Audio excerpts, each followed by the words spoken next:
When a spinal tap misses Lyme disease, this is part of a Common Sense Lyme series. I'm Dr. Daniel Cameron. I'm going to be reviewing an article from 1990 by Logigian, Kaplan, and Steer, where they address this question. Stay to the end for an 8-question quiz to test what you've learned. Now, the common assumption is if the spinal tap is normal, it's not Lyme disease. That's widely believed by patients and some providers. It used to be used in some cases to exclude neurologic Lyme disease, but is it supported by the data? What the landmark Logigian study found is that 27 patients were in their study with chronic neurologic Lyme disease, symptoms including brain fog, memory, paresthesias. They also had neuropathy, and small fiber neuropathy was the most common type. All were positive by Lyme serology, either ELISA or the Western blot test. But when they did a spinal tap, only 2 out of 27 had an abnormal spinal tap. One had pleocytosis, which is abnormal number of cells. It was 7 cells. And one had a slight elevation of intrathecal antibodies in the spinal fluid. No one had both. So most had normal cerebrospinal fluid. So IV ceftriaxone made a difference in some patients. About a third did pretty well, a third relapsed, and a third failed treatment. There was improvement in cognitive symptoms, pain, and fatigue. The authors noted that they were concerned that they may not have eradicated the organism with the 2 weeks of ceftriaxone that was prescribed. We also see this under the name Rocephin in America. Now, cerebrospinal fluid testing lacks sensitivity. The spinal tap is normal, maybe it's delayed.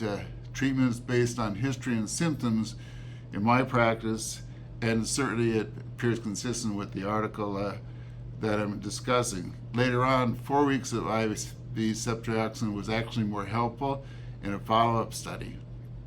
Of course, we know by now there's treatment failures, and we know that there's other co-infections like Babesia that IV ceftriaxone is not effective for. It wasn't included in the study. So what I do instead is that I treat empirically when the risk is high.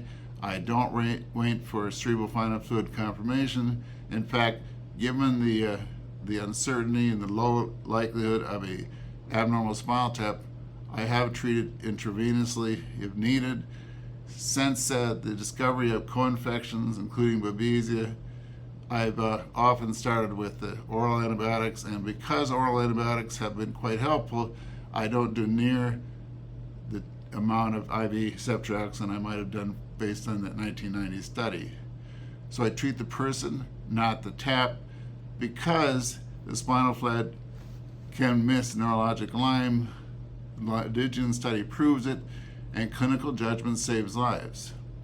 So let's get ready for the quiz and see what you've learned. What's another name for a spinal tap? In this case, we often refer to it as a lumbar puncture.